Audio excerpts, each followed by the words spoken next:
आज की कहानी है नामी से नाम बड़ा। लंका विजय के पश्चात जब राम अयोध्या लौटे और राज तिलक हो गया तो एक दिन राज दरबार में महर्षि वशिष्ठ, विश्वामित्र, नारद तथा अन्य ऋषि धार्मिक विषयों पर विचार विमर्श के लिए पधारे।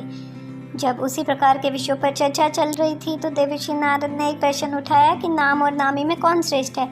ऐसे प्रश्न को सुनकर ऋषियों ने कहा, नारद जी, नामी से तुम्हारा क्या तात्पर्य है, स्पष्ट करो।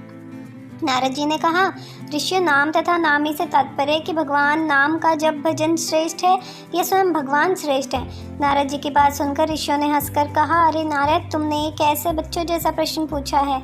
निश्चय ही भगवान श्रेष्ठ है, क्योंकि उन्हीं के नाम का तो तप किया जाता है। नारद ने कहा, नहीं, आपकी ये धारणा ठीक नहीं है। मेरे विचार से भगवान से बढ़कर उनका नाम है। भक्त को भगवान के नाम के जप से ही शक्ति मिलती है, क्योंकि नाम के भजन के बिना भगवान कहाँ कृपा करते हैं। पर यह बात सबने आसानी से स्वीकार नहीं की। तो नारद ने कहा, अपने मन की प्रतिष्ठा के लिए मैं इसे उचित समय पर प्रमाणित करूँगा। इसके कुछ देर बाद राज दरबार स्थगित हो गया। हनुमान उस दिन दरबार में उपस्थित नहीं थे, इसलिए हनुमान को इस विवाद के बारे में कुछ नहीं पता था। दूसरे दिन राज दरबार लगने से पहले नारद ने हनुमान को बुलाया और कहा, हनुमान, राज दरबार में जाने पर तुम श्री राम तथा उपस्थित ऋषियों को विनम्र पूर्वक प्रणाम करना, पर विश्वामित्र को प्रणाम मत करना। वो भले ही ऋषि का चोला धारण किए हुए हैं, पर वो ब्राह्मण नहीं है। क्षत्रियों की पूजा ब्राह्मणों जैसी नहीं होती। हनुमान ने सोचा, नारद देवताओं के ऋषि हैं, ठीक ही कह रहे होंगे, उनकी बात अवश्य माननी चाहिए। उन्होंने कहा, ठीक है देवर्षि, मैं ऐसा ही करूँगा। दरबार में भगवान श्री राम सिंहासन पर बैठे थे। मंत्री और ऋषि आदि भी अपने अपने आसन पर विराजमान थे। थोड़ी देर में हनुमान जी आए, भगवान श्री राम के चरण को प्रणाम किया, फिर ऋषियों को चरण स्पर्श कर प्रणाम किया।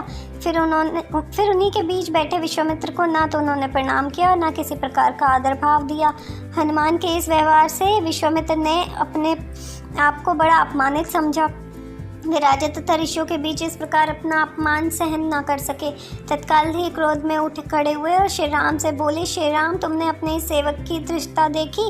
भरे दरबार में इसने मेरी किस प्रकार से उपेक्षा की तथा मेरा अपमान किया। श्री राम ने कहा, गुरुदेव, शांत हो जाइए, मैं हनुमान से इस धृष्टता का कारण पूछूंगा।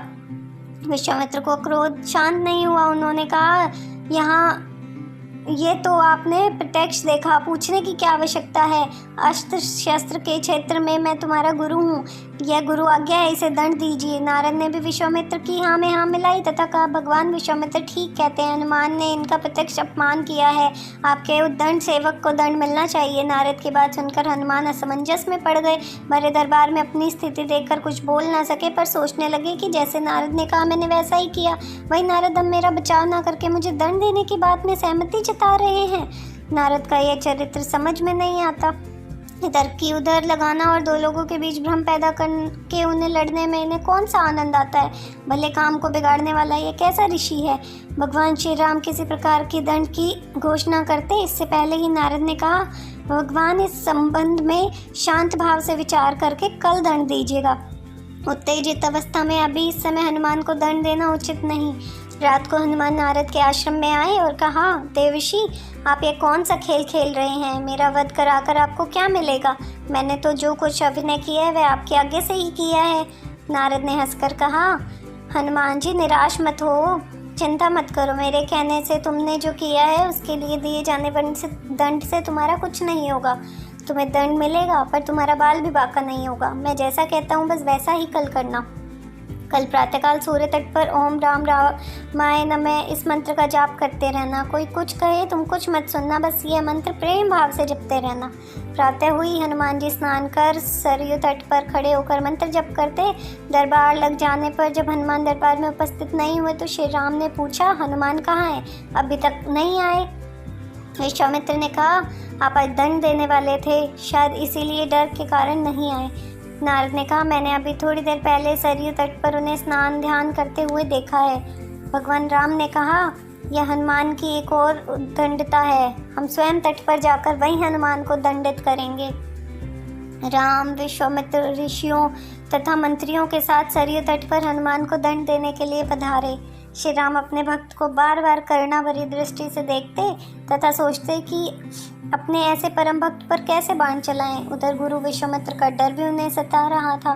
गुरु की मर्यादा की रक्षा के लिए उन्होंने हनुमान को दंड देने का निश्चय किया। श्री राम ने धनुष पर बाण चढ़ाए और हनुमान को लक्ष्य बनाकर बाण छोड़ दिए। अरे ये क्या, बाण तो हनुमान जी के शरीर से कुछ दूर पहले ही रुक गया। राम बाण पर बाण मारते रहे पर एक भी बाण हनुमान के शरीर को नहीं छुआ।